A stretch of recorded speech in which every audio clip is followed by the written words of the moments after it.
and welcome to the Sports Phanatic podcast. I am your host, Skylar, the Sports Phanatic, and we are finally here, and I say finally because I've been meaning to start this project for a very long time. I've had this stuff ready to go for quite some time, but I've put it off for long enough. We are finally here. I just want to welcome you to episode 1, the introduction. This is going to be just a sports show about anything and everything sports. I love sports. You love sports. I see a lot of opinions out there. Figure why not throw my hat in it. This show's going to center around my favorite teams, my favorite players, my favorite sports, but all sports are going to get a little love in there. Show's not going to be perfect, obviously. I'm not a high production element just yet. We'll see if we can get there. But we're going to talk all things that I enjoy. The Steelers, Flyers, the Phillies, the Lakers and LeBron James. Gotta respect the goals leader, Ovi, over my shoulder.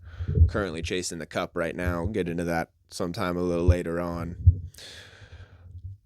This show is just going to be what's been going on in the sports world during that week, during that time frame. Get a little caught up on how I feel about the situations going on. Might dabble into some live reactions once we get things a little more rolling. But this is episode 1. For episode 1, we got a couple of topics I want to dabble in just to give you a little taste of what it's going to be like here in the show.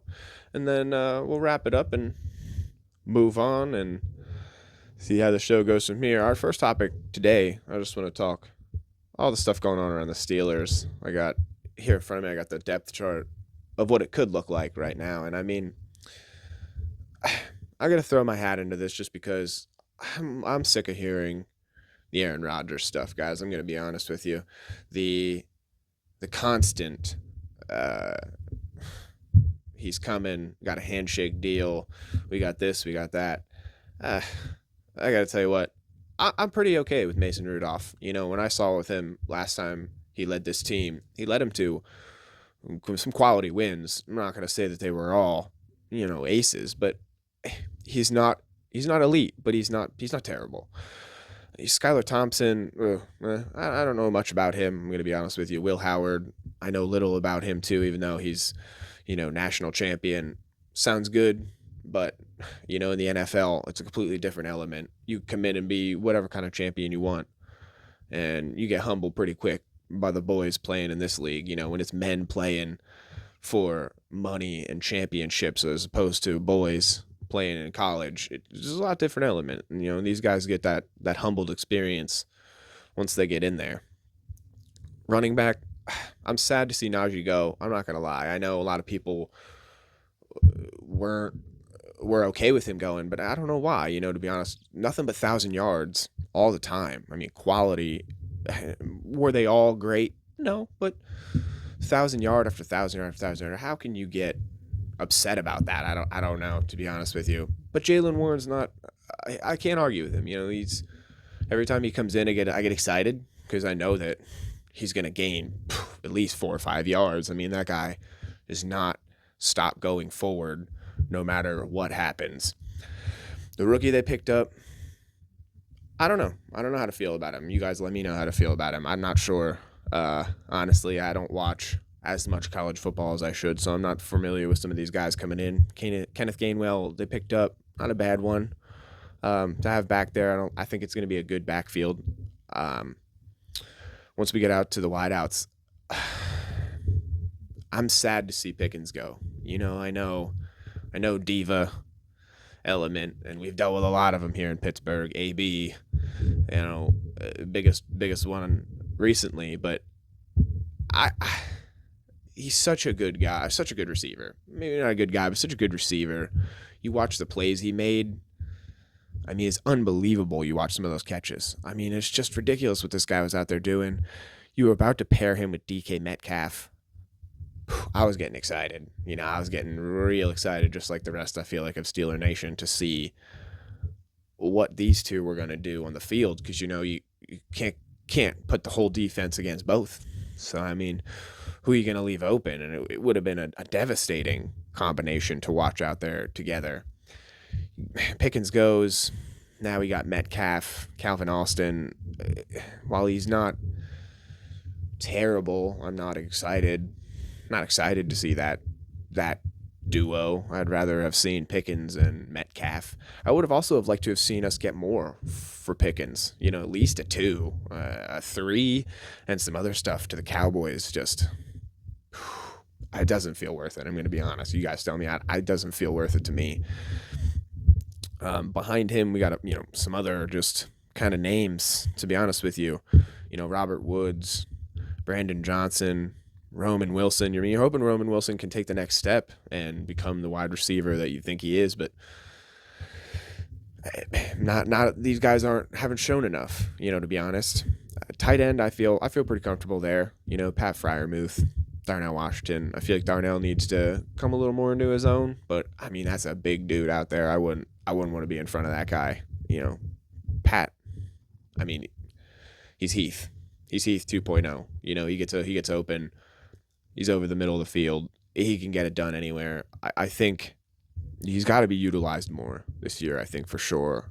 Definitely when we get more in the red zone. We got to find a way to get these guys a little more involved. I think we get away from them too much when we get down there, and it's a travesty of justice, I'm going to be honest with you. The rest of everything's shaping out fine. The line is what it is. The line doesn't look ugly. It doesn't look like the best in the NFL. It doesn't look like the worst in the NFL. I'm not going to say it's, all these guys here are quality. Broderick obviously going to be a stud. McCormick, Fatu. All these guys. These guys are all just quality guys on the line. Could get a little bit more depth in there, but we're not going to be too upset about that. The defensive side of the ball is scary. You know what I mean? Like, this is shaping up to be a defense that, if they all play to potential, you're talking about an opportunity to have the fewest points, have the fewest yards, have the fewest anything, maybe even get your hat in the turnover category a little more this year. The line, Hayward, Benton, Harmon, these guys are going to be scary to go up against. And the depth behind him getting a little better, Lowry, Black, Loudermilk. But you look at some of these guys, and the starters should be scary. If we stay healthy this year, the linebackers, Pittsburgh, that's all we're known for out here, producing those linebackers like we're a factory of them. Highsmith, Herbig, Wilson, Queen, Holcomb. Come on. TJ Watt, Jack Sawyer, the new kid, Jack Sawyer. Come on. This is going to be a scary defense to go up against. The secondary, of course, always our problem. If we could just get, I like Joey Porter Jr. I like Darius Slay as a great combination. We think we need one more. We need another third quality name out there. I like Beanie Bishop. I think he's going to fill a nice role in that third spot there. If he can, again, if we can remain healthy and everything goes to plan, he plays up to par. I think the secondary is shaping up to finally be something we can be proud of here in Pittsburgh. Honestly, for so long it's been tough goings watching this secondary, because the front end is going to give you some quality defense, but then behind it, letting it go and letting it go and letting it go, and you get so frustrated. I think Minka's got to take a next step this year. I love him as a safety. I've heard the talks. We got to get rid of him. He should go. He should be traded. We should stop. He's a great safety. I think he needs to dial it in a little more this year, and he needs to solidify the fact that he is one of the best safeties in the league. And I think that if he does it this year, it gives the secondary a real chance to have a leader to look up to be like, we got to follow his lead, and we got to produce. And I think if they can hold it together for just I don't know how long. Just hold it together back there. I think this defense is shaping up to be one of the scariest that we've had in a long time. If the offense could just come along and produce some points, is all we're asking for, honestly. We're not producing. I'm not asking the offense to go out there and be best in the league in every category. I'm not. I'm just asking for points. Is that too much? Not too much to ask for. I don't think so. I really don't. Um, Sliding into our next topic. After our Steelers talk, we're going to move here into a little bit of Lakers action, a little bit of basketball.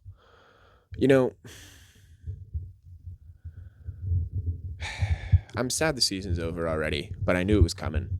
I would at least have thought could have got through round one, could have beat the Timberwolves, but we saw how that went. Lakers in 5. Yeah, sure. With the Timberwolves in 5.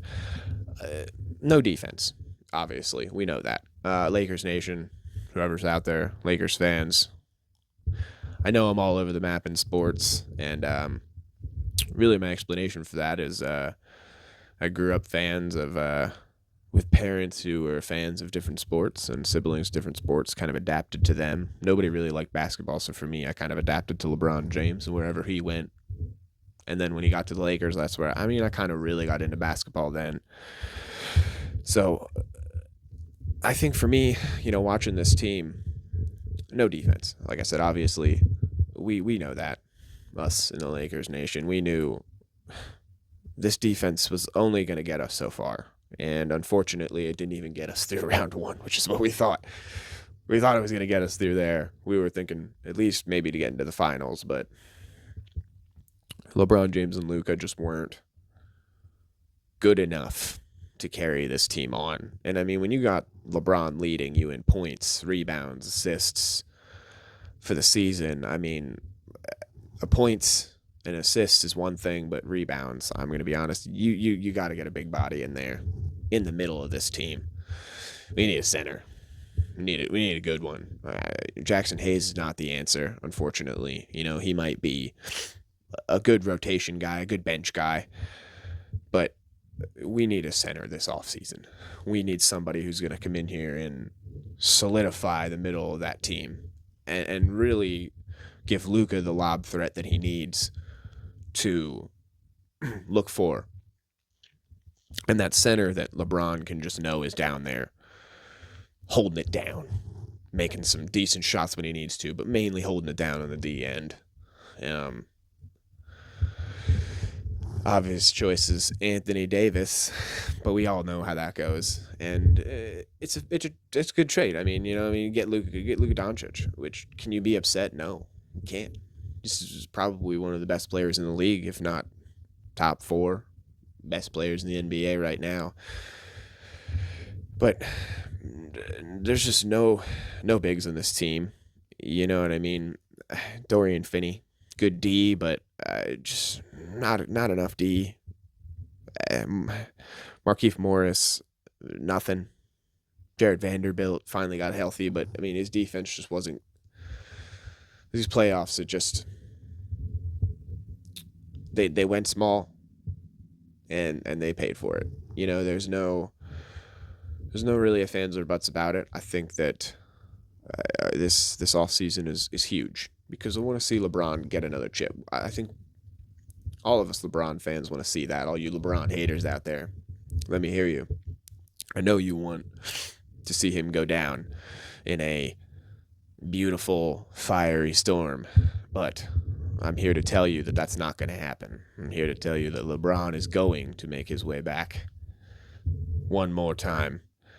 And I think that they need to get some more defense. I think they need to let Dalton Connect play a little more. I think this year he needs to get a little more time in there with the rotation. I don't know how you do that either, whether you're rotating him, in and out Rui and in and out with Austin. I think that he needs to play more. I think that his offense is great.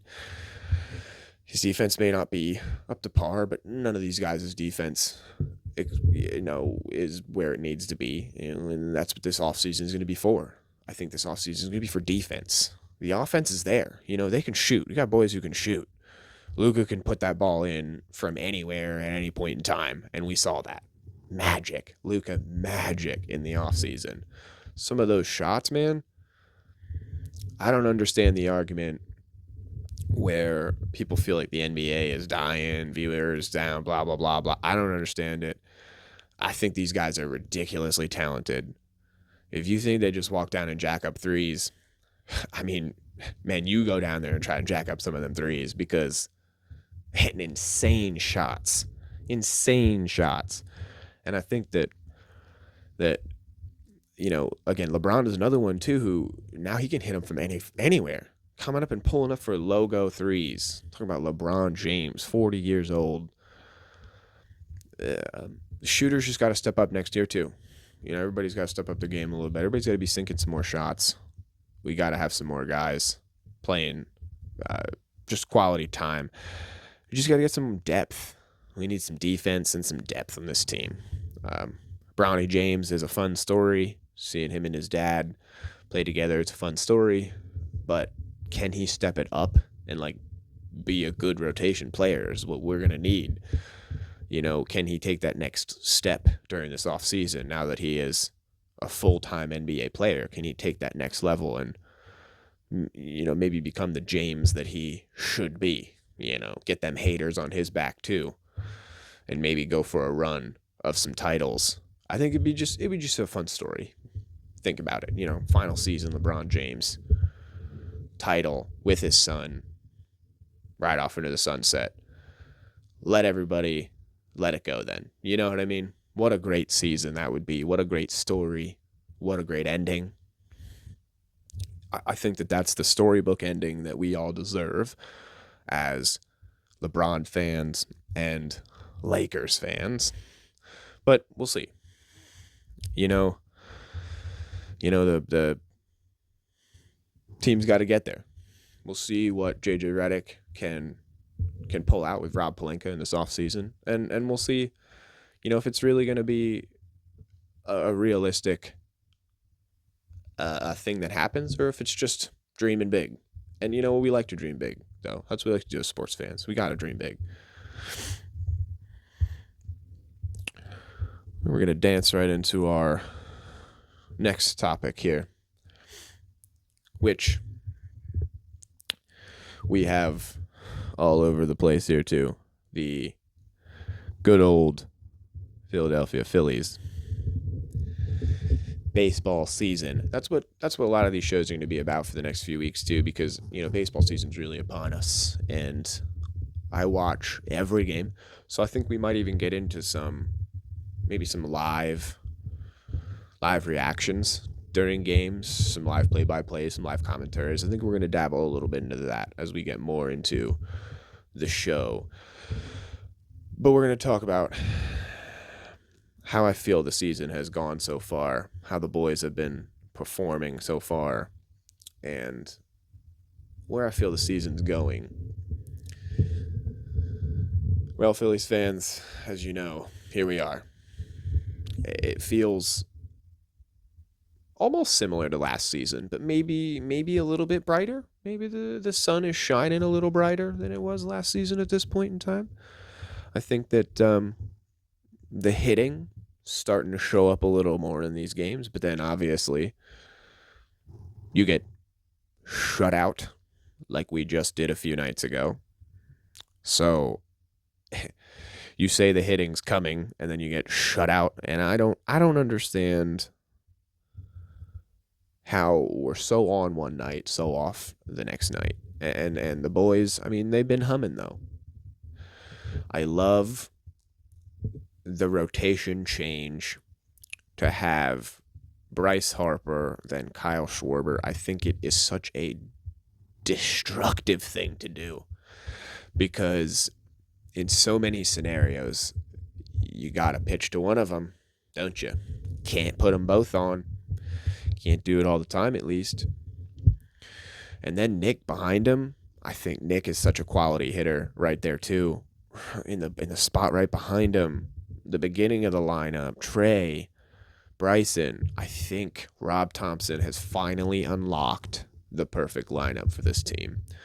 And if that lineup continues to come out and produce, I don't see why this team does not go to the World Series. I don't. I don't. The defense is there. Harper turning into an amazing first baseman. Stott, unbelievable defense there at second base. Turner, all-star. Should be gold gloves everywhere on this team. Just start handing them out, tossing them out. Bohm, me and him go back and forth, as I feel like he does with a lot of Phillies fans. I want consistency out of him. I want him to stay consistent with his hitting. I don't. His defense is consistent. Does he make a bleh every once in a while? So does everybody. But I think that if he can just continue to be consistent with his hitting, he is a great third baseman.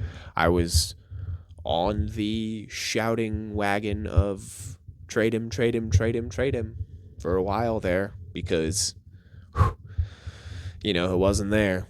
And then, of course, he finds a way to kind of turn it on. And, I'm not going to say that it was unexpected of him to perform like that, because it is. But it's not terrible. What else? What can you say about JT Realmuto, honestly, other than he is the greatest catcher in baseball? Come at me and argue. Give me your arguments right now. Give it to me. The man is unbelievable. He can do anything you want him to do. You want him to go up there and hit your home run. He can go up there and put that ball into the ocean if he needs to. You want him to just go out there and put the ball in play. Go out there and put the ball in play. You want to go out there and maybe even drop a bunt? Why not? Why not? Why not? If you need him behind the plate to call for anybody, he could catch for anybody and just call masterpieces of games. And as long as those pitchers execute and follow his lead, there's nothing this guy can't do behind the plate. Gunning guys down. Watched him gun a guy down out yesterday. Just beautiful, beautiful. There's nothing better than watching that catcher pop up and boom, gunning that guy down and just watching him be deflated when he knows, damn, what a throw. So, there's nothing more you can say about him. He's got to stay healthy. That's all he's got to do. Marchand being behind him, I don't hate. I'm not over the moon about it. I'm not rah-rahing. I'm not hooraying. I'm not throwing the biggest celebration in the world. But I think he's not a bad backup. Field. Once you get into the field, man, Max Kepler, what a great pickup. Can I just say that? Right now. Let's just say it now.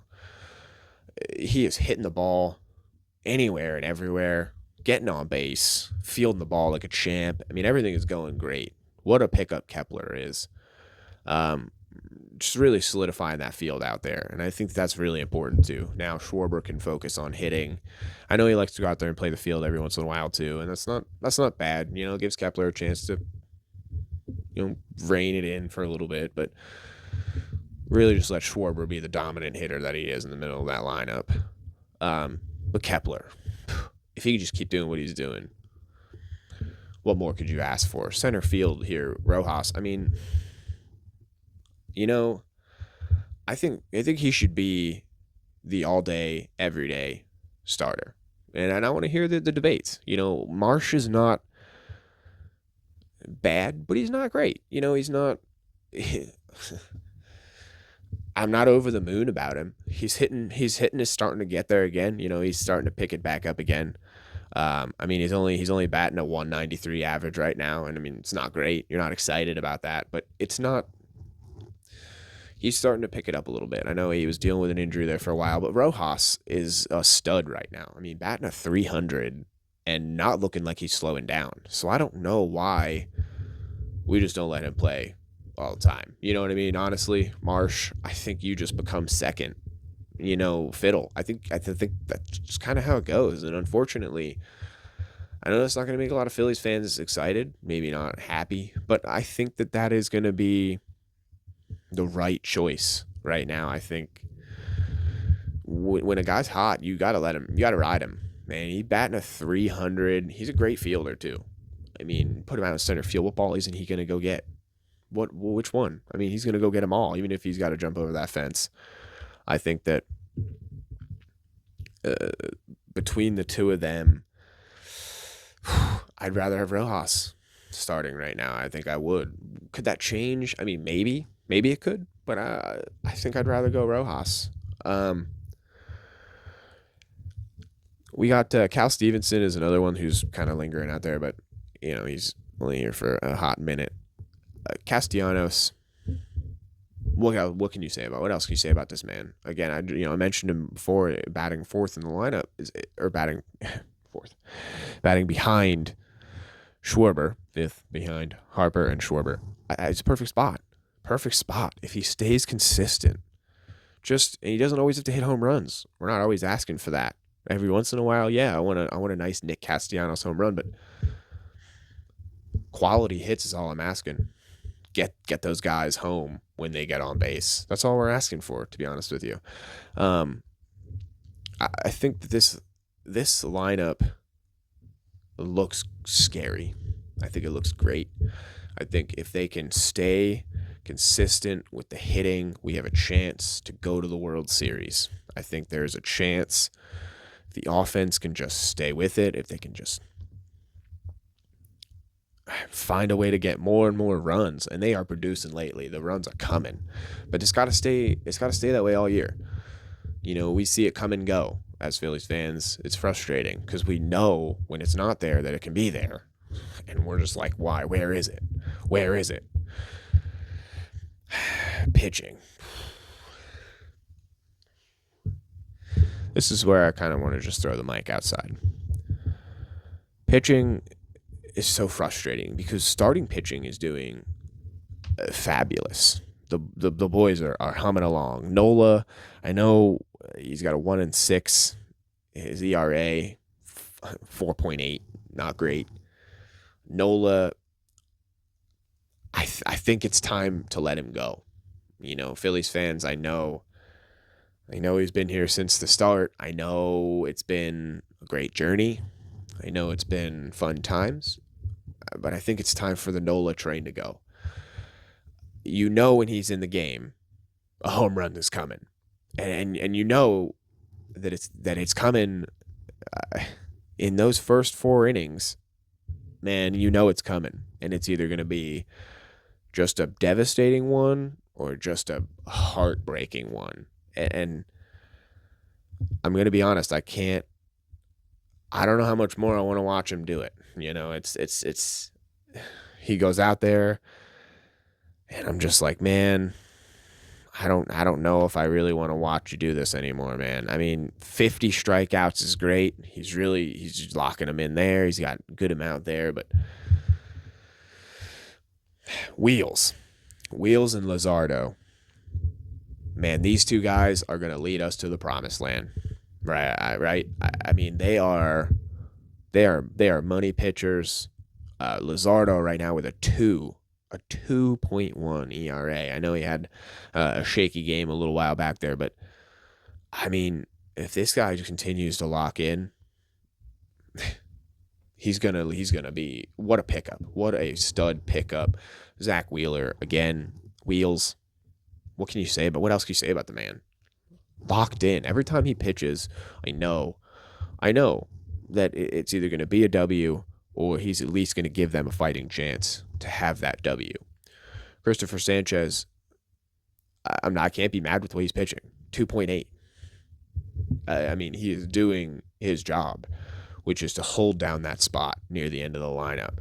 I mean, once we get towards the end of it, it starts to get a little shaky because I'm not too excited about Ranger Suarez yet. I mean, he had a great outing the other night, but he's got to find a way to come back. The beginning of last season was amazing. What a great run. What a story. Just mowing him down, win after win after win. But then he got a little hurt, got a little banged up, and he has not been the same ever since. Honestly, the pitching from him has not been as quality as it was during that stretch of winning and just quality starts. But I don't know if I'm gonna fully give up on him just yet. I mean, half a season where we're got what like we got like two starts under our belt now. We got to give him a couple more just to see if he can shake it, but might be time. Might be time to let him kind of figure out what's going to happen with him too. Taijuan Walker, I mean, he's pitching not bad. It's just the offense not there for him. A 2.3 ERA, not bad. He needs more offense behind him. He needs the offense to give him some runs and not constantly be pitching from behind. Once you get into the bullpen, it gets scary for me because I don't know where to look anymore. One night these guys are on, the next night these guys are off. So you don't know where to look. I don't know where to go. I love Matt Strahm. I think Matt Strahm is a quality pitcher. I think he's a great bullpen guy. I think you can let him come out and do his job whenever you need to let him come out and do his job. So I think that's a great guy to let come out and kind of just do his thing. Jose Ruiz, I don't know how to feel fully about him. He's not terrible. He's not. Yeah. He's kind of in the middle for me, which is kind of where Joe Ross is.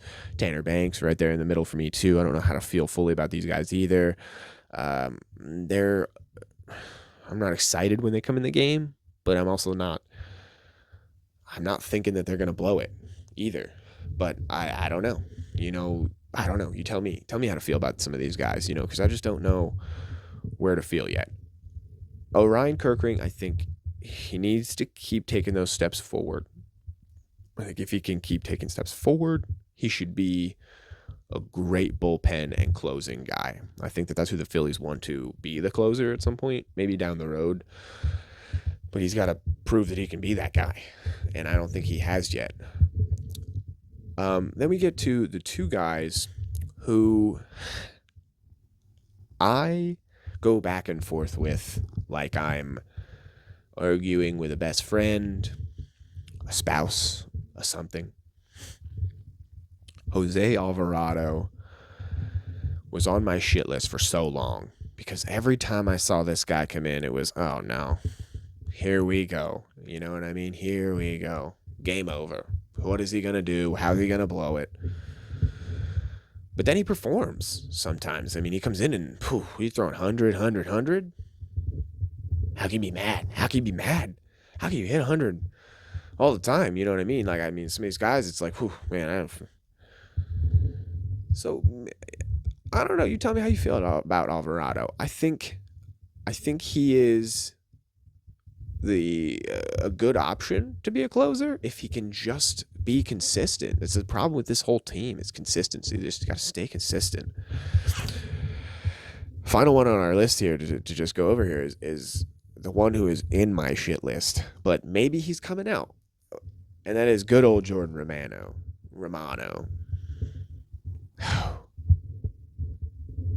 I'm sick of seeing this guy. I gotta tell you, he's brought his ERA down to 9 now. So, is he maybe starting to improve a little bit? Yes, but I gotta tell you right now, a 15 ERA at one point. What a joke this guy was looking like for a while. They believe in him. They're willing to keep giving him chances. So I guess we have to keep giving him chances. And if he turns out to be better, great. But if he continues to come in and be a shithead like he is, I don't want to see him pitch ever again. Ever again in a Phillies uniform. And that is exactly how I feel with that gentleman right there. Let's see. Today, as we sit right now, today is Mother's Day. Forgot to say that at the beginning, too. Happy Mother's Day to any mothers who would somehow be watching this. It is Mother's Day 2025. We are on May 11th. They will be playing the Guardians again today, who even match. I think that this is a evenly matched game, both 23 and 16 on the season. Obviously wiped us in the first one, brought it back. I think, they need to really lock it in here and win this series. We need to keep winning series. That's an important thing. I don't always need series sweeps. Sweep over the Rays was nice. It was a very nice thing to watch. But we don't always need sweeps. We just need series wins because that's what's going to get you to the dance. You got to win more than you lose them. And today's a good chance to wrap that one up and then go into a quick one with the Cardinals. Hopefully kind of just swipe them off. And the season will be flowing along very nicely. I think, again, this is a World Series caliber team. If everybody stays consistent, they don't even have to be the all-stars that they are. I mean, they are all all-stars in this team. Stars. They don't even have to be that. They just have to be consistent baseball players. And this is a World Series team. This is a World Series team. We're going to get close to the end of the show here. Before we wrap it up, we're just going to do a real quick brief on the Flyers. Their season ended a couple weeks ago. I just want to real quick tap into them because, the season wrapped up. I just want to say, I think Flyers fans who are out there, I think the team just needs to keep leaning into a little bit of a younger direction. Let some of these young guys get out there together and create some magic together. And give them maybe, 2-3 vets who can kind of keep them reined in. But just kind of let the young boys go out and get it done. Michkov, an absolute stud. Forrester, I think, is potential to be a stud also. Konechny is a championship level player when he can be healthy and wants to be. And I think that he's a monster out there, on both sides of the puck, offensively and defensively, relentlessly playing. Owen Tippett, another guy who just let him get out there and create some opportunities. Forehand, backhand, let him just get in there and create some shots for himself and make some just quality things. I think, let the captain, Sean, let him, Couturier, let the captain get the young boys reined in around him and let them go off. I think Brink, get some more ice time, get in there and really get some of these guys. The defense, I think, is pretty good. I think they need a couple, tweak here and there. Defense, tweak. Goaltending. Goaltending is where it gets rough, huh? You tell me how to feel about Harrison. I feel that he's just not good enough. Maybe like a quality backup, quality second guy. Because, Fedotov, 6-13 in the season. He had a 3 average just like Harrison, but the save percentage is also the same too. They're kind of like photocopies of each other, just Fedotov is bigger.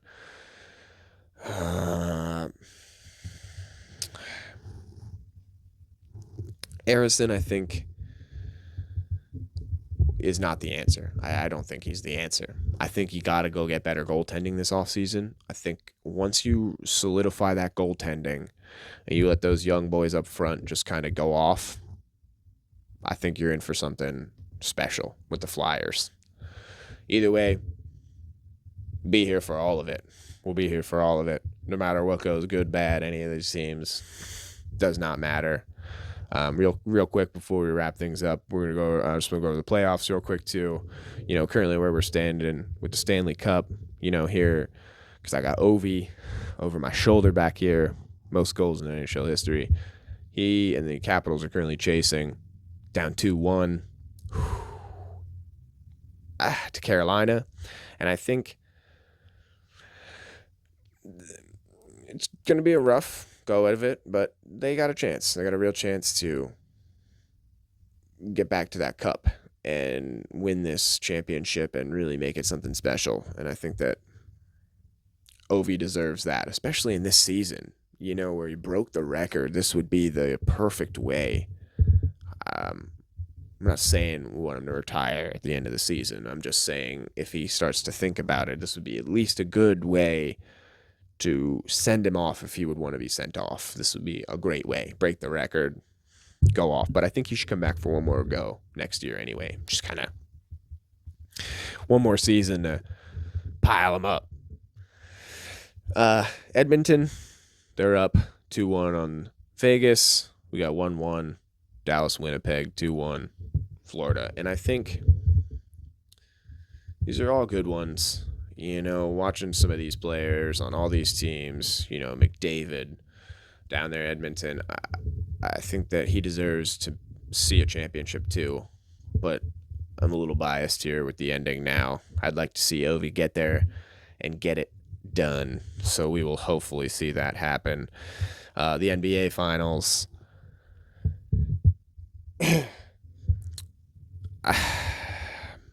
I've gone back and forth. Obviously now the Lakers are out, who I want to see win here in the end. And I think I want to see the Knicks, or I want to see the Thunder take one. And I think I want to see those because Knicks fans have cried about it for long enough.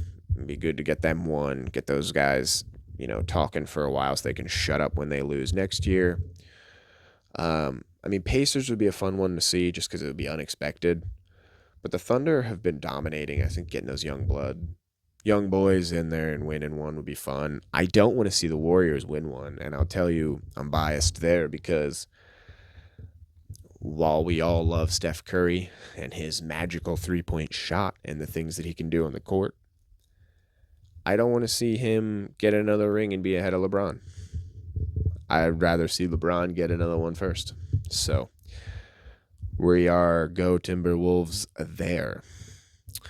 But the Nuggets are currently holding that lead over the Thunder, 2-1. 2-1 Wolves. So hopefully the Wolves take out those Warriors, 2-1 Pacers over the Cavs, and 2-1 Knicks over the Celtics. And I hope that it does go according to our plan and that everything goes exactly how we want it to go.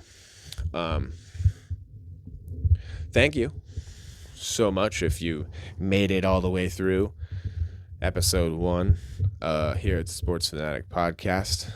Currently we're going to do it as a weekly show, and just going to, like I said, go over what went on in that week of sports with the teams that I love and anything and everything exciting going on, in the sports world. I'm excited to bring it to you. Hopefully more often. It's going to start weekly. Maybe hopefully can start to switch it to a daily show. If not, get into some of those live play-by-plays. I do watch every Phillies game, so it wouldn't be hard to just throw it up there and give you guys a live play-by-play and reaction. But tell me what you thought, what I can do better, what I can do different to make it better. This was only episode 1, so it can only get better from here. Thank you so much, and I'll see you in episode 2.